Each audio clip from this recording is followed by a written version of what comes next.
Before. We have got a lot to talk about. Another first alert weather day. First alert weather day, but it's the end of the first alert weather days, which is some good news. Okay.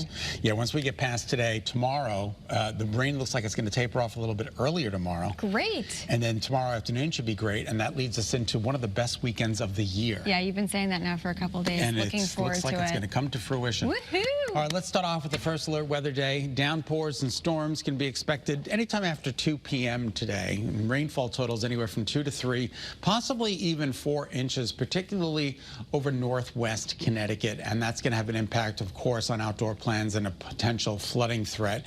As there could be some flash flooding in the state, there could be some poor drainage flooding, the whole 9 yards. It's all on the table. There's a flood watch in effect. Now, this has been scaled back. It was in effect until 2 p.m. tomorrow afternoon, but it has been scaled back until 8 o'clock. So it looks like the rain's going to come in and get out of here a little bit sooner. Also, an air quality alert in effect for the entire state. Hartford, Tolland, and Windham were just added about a half an hour ago, and that's because of fine particulates in the atmosphere. Dust and some smoky haze from the Canadian wildfires, plus a little bit of ozone. It all adds up to an air quality alert. So those in the sensitive categories, the very young, the very old, you want to seek out the air conditioning during the day today, and those with respiratory problems. Here's a look at our first alert live radar. It is the only live radar in Connecticut. No other station has that, and it's scanning dry. Now, the peak average high 86. Yesterday, it got to 94 at Bradley, 95 in Bridgeport. I know the average high is supposed to be over, but it was a scorcher yesterday, and you'll notice the temperatures over the course of the next 2 months really trend down in terms of our average highs. We should see a pretty good amount of sunshine this morning, but it will fade behind increasing clouds, and rain begins this afternoon. But notice the dew point trend. After a muggy day today, it drops just in time for the upcoming weekend, and next week looks spectacular as well.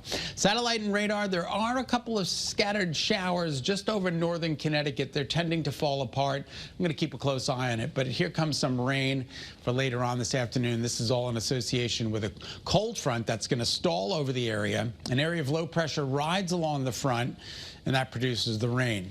Here's heat wave number 2 of the year. Here's heat wave number 3 of the year. Believe it or not, we do need a little rain, so this rain is going to be a bit beneficial. We just don't need the flooding potential. All right, Torrington, good morning to you. Here's a look at Middletown. Good morning to you. As we take a look at the temperatures, we're in the low 70s. This is way above average, I know, but the temperatures don't go too far during the day today. 24-hour change is flat. The dew points are up there in the upper 60s and low 70s. Your forecast highs today only climb into the mid to upper 70s, maybe an 80-degree reading along the shoreline. Your 7-day forecast includes rain tonight through tomorrow morning, showers early tomorrow morning, giving way to partial clearing. Saturday, Sunday, Monday, Tuesday, even Wednesday looking pretty good at this point. Look at those temperatures. They do start to rise Monday and Tuesday, but it looks like a beautiful weekend, Kate.